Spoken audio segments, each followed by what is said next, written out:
ja tere äärmiselt Laura blogi vaatajad. No nagu te näete, siis need kaamerad on ikka veel minuga ja see meie suur filmikonkurss on käimas. Kes ei tea, millest ma räägin, siis come on, te olete ajast väga maha jäänud, minge vaadake Laura blogist eelmisest postitusest järgi. Igal juhul TV3 Playga koostöös on siis selline noorte filmikonkurss käimas.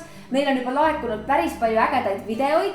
Siin on need veel ägedamad auhinnad, aga ma mõtlesin, et kuna võib-olla mõni teist on selline natukene arv, kui ta ei tea täpselt, kuidas seda videot teha või miks või kas üldse või millest, siis ma kutsusin siia spetsiaalselt eksperdid, on videoekspert, on Nikon ekspert, ta on ekspert kõiges ja eksperdi nimi on Daniel ja Daniel tuli meile täna siia külla selleks, et rääkida natukene, millest üldse see video peaks olema ja kuidas seda filmida. Kui mul ei ole olemas näiteks sellist kaamerat või sellist, mul on olemas ainult mobiiltelefoni kaamera ja ma tahaksin seda kaamerat väga võita, siis kas on okei, kui ma salvestan selle näiteks mobiiliga selle video?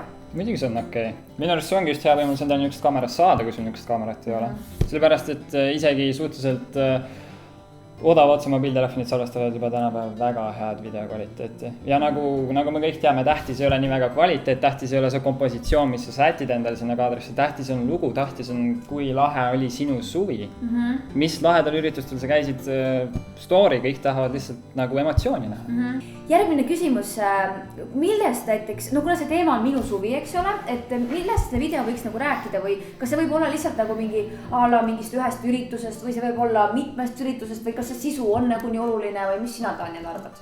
Ma arvan seda, et kuna meil ei ole just palju, meid ei ole raamidesse sätitud selle osas, kuna selle nimetus on minu suvi, siis see võib olla ükskõik, mis lahe üritus, mis toimus, ma ei tea, sa käisid vanaemaga kuskil, sa käisid kontserdi kuulal.